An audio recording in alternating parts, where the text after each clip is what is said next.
Kemi? Mama Sade, good evening. You should not have come. Your mother said she doesn't have a daughter anymore. What? Who is this? Mommy, stop it. It's me. I said, who is this?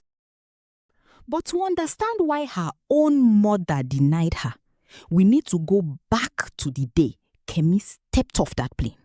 Kemi landed at Murtala Mohammed Airport on a Thursday afternoon after 7 years in London. No one came to welcome her at the airport.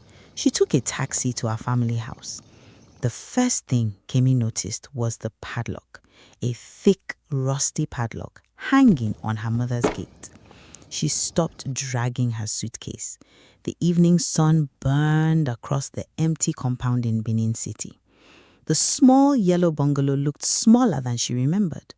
Older, too. Kemi frowned. That's strange. After 7 years in London, this was not the welcome she imagined. No dancing neighbors, no emotional hugs, no mother waiting at the gate crying with joy. Just silence. Then an old woman selling roasted corn across the street suddenly stood up. Kemi? Mama Sade, good evening. But Mama Sade did not smile back. Instead, fear entered her eyes. You came back? Yes, now. I surprise everybody. Mama Sade slowly walked closer. Then she said something that made Kemi's smile disappear. You should not have come. The air suddenly felt colder. What do you mean? The old woman looked around carefully before lowering her voice. Your mother said she doesn't have a daughter anymore. What? Before Mama Sade could answer, a motorcycle stopped in front of the compound. A young man jumped down. The moment he saw Kemi, his face changed completely. Jesus. Kemi recognized him instantly. Tunde?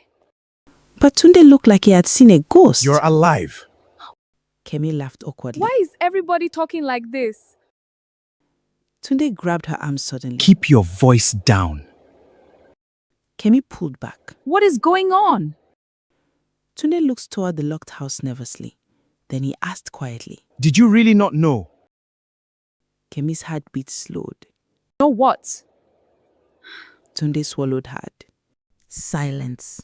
Even the birds seemed to stop moving. Kemi stared at him. What nonsense are you saying? Tunde rubbed his face anxiously. There was a funeral, Kemi. Your picture was everywhere. Kemi laughed in disbelief. No, that's impossible. Mama Sade nodded sadly. We all cried for you. Kemi stepped backward slowly. Her suitcase tipped over beside her. But I spoke to my mother last month. Nobody answered. A strange fear entered her chest. She quickly brought out her phone and dialed her mother's number. It rang once, twice, then the call connected. Mommy? Silence. Kemi smiled weakly. Mommy, I'm home. Another silence. Then her mother finally spoke, coldly. Who is this? Mommy, stop it. It's me. I said, who is this? Kemi's smile faded. Mommy, it's Kemi. The next words hit like a slap. I don't have a daughter. The line went dead. Kemi stood frozen. Her phone slipped from her hand. Tunde caught it before it hit the ground. What did she say? Kemi's lips trembled. She said she doesn't have a daughter. Mama Sade began praying under her breath immediately. Something was terribly wrong. That night, Tunde took Kemi to a small guest house far from the neighborhood. Rain beat against the windows while Kemi sat on the bed shaking. None of it made sense. Her mother used to call her every Sunday, every birthday, every Christmas. So what changed? Tunde stood near the door quietly. Finally, Kemi looked at him. Tell me everything. Tunde hesitated. Then he sat down slowly. 2 years ago, news spread that your bus crashed on the way to Manchester. What boss? That's exactly the problem. Nobody could confirm anything. But your mother suddenly announced you were dead. Kemi stared at him. She organized a funeral. Why would she do that? After your father died, things changed. My father. Your mother remarried 6 months later. Kemi's face hardened. To who? Chief Balogun. Kemi froze. The name alone was enough. Chief Balogun was one of the richest men in Edo State, but everybody feared him. Even politicians respected him carefully. What does he have to do with me? Tunde looked directly into her eyes. Everything. Before he could continue, loud knocking suddenly hit the guest house door. Bam! Bam! Bam! Everybody froze. A male voice shouted outside, "Open this door!" Tunde immediately switched off the room light. Kemi's breathing became shallow. The voice came again. "We know she's inside." Kemi looked terrified. Tunde whispered quickly, "Don't make a sound." The knocking grew harder. Then, silence. Footsteps outside. Slow. Heavy. Then a car engine started. The vehicle drove away. Nobody moved for almost 30 seconds. Finally, Tunde exhaled. "They found you too fast." Kemi whispered, "Who?" Tunde answered quietly, "Your mother's new husband." The room became silent again. Kemi's eyes widened slowly. What exactly is happening? Tunde struggled before speaking. "Your father left everything to you." Kemi blinked. "What?" "The land, the house, his company shares, everything." Kemi stared at him in shock. "But my mother?" "Your mother got nothing." That sentence explained everything. Kemi slowly sat down. "No." Tunde nodded bitterly. "When Chief Balogun married your mother, he discovered your father's will. But there was one problem." He paused. "You were still alive." Kemi's stomach twisted. "So they declared me dead so the properties could transfer legally." The room suddenly felt too small. Kemi remembered something immediately. "My passport disappeared last year." Tunde nodded slowly. "So did your old documents." Pieces began connecting inside her head. The weekly calls stopped 6 months ago. Her mother kept avoiding video calls. The excuses, the distance. Kemi covered her mouth. "My own mother?" Tunde's eyes softened. She wasn't always like this. Tears filled Kemi's eyes. "No amount of money is worth this." Then suddenly, her phone vibrated. Unknown number. Kemi stared at it. Tunde whispered, "Don't answer." But she had already had. Slow breathing echoed from the other side. Then her mother spoke softly. "Kemi." Kemi's eyes filled instantly. "Mommy, why are you doing this?" Her mother sounded like she was crying. "You need to leave Nigeria tonight." Kemi sat upright. "What?" "Listen to me carefully," her mother whispered desperately. "If Chief Balogun finds you first, you will disappear for real this time." Fear entered Kemi's entire body. "Mommy, he thinks nobody knows the truth yet." "Then tell the police." Her mother laughed painfully. "Police? Kemi, this man buys police officers for breakfast." A door slammed somewhere near her mother. Immediately her tone changed. Cold again. "Wrong number." The call ended. Kemi stared at the screen. Tunde looked alarmed. "She warned you?" Kemi nodded slowly. Then suddenly she realized something terrifying. My mother is scared of him. The next morning, Kemi insisted on seeing her mother face to face. Tunde argued against it for almost an hour. But Kemi refused. "I need answers." So they drove secretly across town. As they approached Chief Balogun's mansion, Kemi's heartbeat pounded heavily. Luxury cars filled the compound, security guards everywhere. Then she saw her mother standing near the entrance in expensive lace clothing, but she looked thinner, sadder. Kemi stepped out of the car before Tunde could stop her. "Mommy!" Her mother looked up. The color disappeared from her face instantly. "Kemi?" Then suddenly, slap. Her mother slapped her hard. The security guards froze. Even Tunde stopped moving. Tears burned in Kemi's eyes. "Mommy!" Her mother grabbed her arm tightly and forced a smile for the watching guards. Then, through clenched teeth, she whispered, Act like you hate me. Kemi froze. What? Now? Suddenly, Chief Balogun appeared at the doorway. Tall, massive, dangerous calm. His expensive white outfit moved slowly in the wind. His eyes landed on Kemi, and he smiled, not warmly, like a man seeing unfinished business.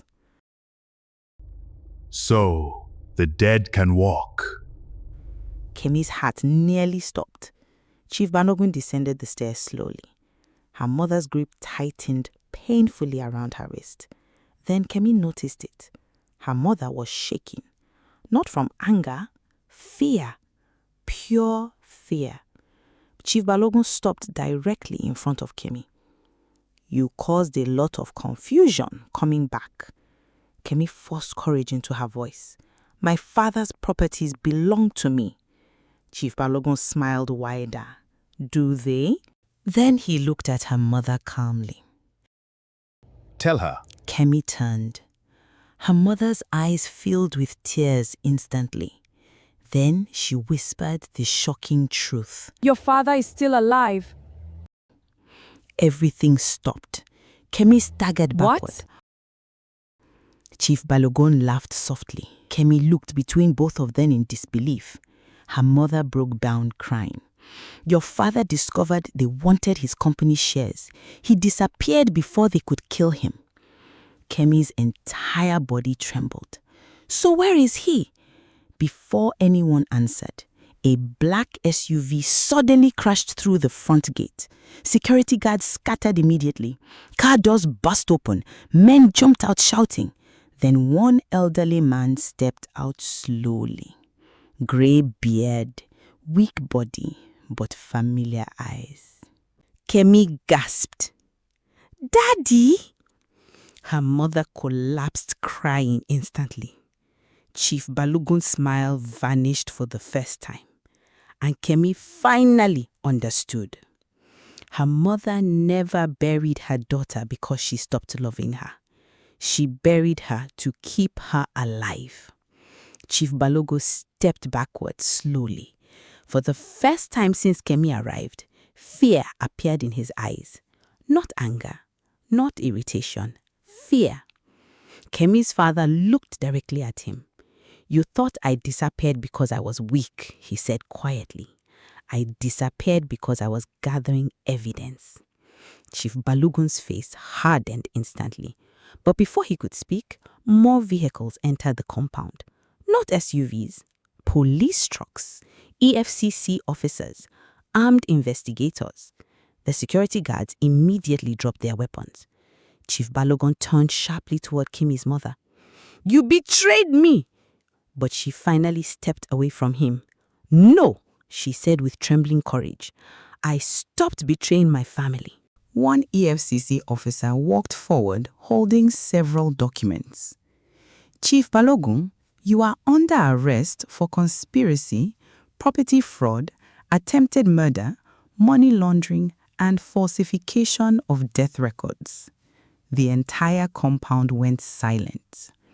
Even the workers stared in shock. Chief Balogun laughed suddenly, a dangerous laugh. "Ha! You think you can arrest me?" he sneered. "Do you know who I am?" Then the officer answered calmly, "We do. That's why Interpol has been tracking your overseas accounts for 11 months." The color drained from Chief Balogun's face. Kemi realized immediately this was bigger than her family, much bigger. Her father slowly removed a file from his bag. All the land documents you forged. Another file, the witnesses you bribed. Another, the hospital records you altered. Chief Balogun's confidence began collapsing piece by piece. Then came the final blow. Her father spoke softly. And the recording where you admitted planning my death. Complete silence. Chief Balogun lunged forward in panic. That recording is fake. But the officers had already surrounded him. Handcuffs clicked around his wrists. The same man politicians feared. The same man who controlled police officers. The same man who terrorized an entire family was dragged across his own compound while neighbors watched from outside the gate. People began recording with their phones. Some laughed, some cursed him openly, others simply stared in disbelief. Chief Balogun shouted desperately as they pushed him toward the police truck. "You can't do this to me!" But nobody listened anymore, because power built on fear disappears the moment the truth arrives. Then Kemi noticed something else. The mansion, the luxury cars, the guards, none of them belonged to him anymore. Everything had already been frozen by the government. His accounts, his businesses, his properties, gone. But the hardest punishment came last. As officers forced him into the truck, Chief Balogun looked toward Kemi's mother, expecting loyalty, begging silently. But she turned away from him, completely. And for the first time in his life, Chief Balogun understood what it felt like to lose everything. Not money, not power, people. The truck doors slammed shut and drove away forever. Greed may give temporary power, but truth eventually collects its debt. A person who destroys families for wealth can end up losing freedom and the very people they tried to control. We are so close to 1,000 family members. Join our family. Hit that subscribe button. Mama told me stories. Sit close. Another story is coming.